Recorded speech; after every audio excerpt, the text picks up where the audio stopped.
മണ്ഡലകാല പൂജകൾ പൂർത്തിയാക്കി ശബരിമല നട അടച്ചു. മകരവിളക്ക് ഉത്സവത്തിനായി ഈ മാസം 30-ന് വൈകിട്ട് 5:30-നാകും ഇനി നട തുറക്കുക. നട അടച്ചിരിക്കുന്ന സമയത്ത് പമ്പയിൽ നിന്ന് തീർത്ഥാടകരെ മല ചവിട്ടാൻ അനുവദിക്കുന്നതല്ല.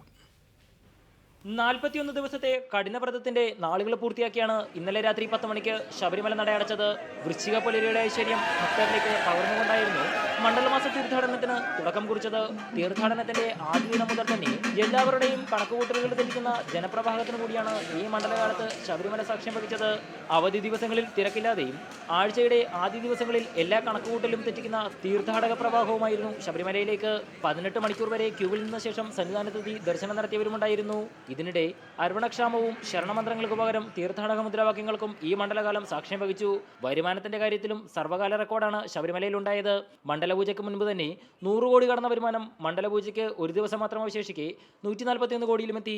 തീർത്ഥാടകർക്കായി ആരംഭിക്കുമെന്ന് കൊട്ടിഘോഷിക്കപ്പെട്ട ഒരു പദ്ധതി പോലും വെളിച്ചം കണ്ടില്ല എന്ന പ്രത്യേകതയും പതിവ് പോലെ ഈ മണ്ഡലകാലത്തുമുണ്ടായി. എന്നിരുന്നാലും വലിയ വിവാദങ്ങൾക്കൊന്നും ഇടം നൽകാതെയാണ് മണ്ഡലകാലം അവസാനിച്ചത്. S Shyamkumar, reporter, Sannidhanam.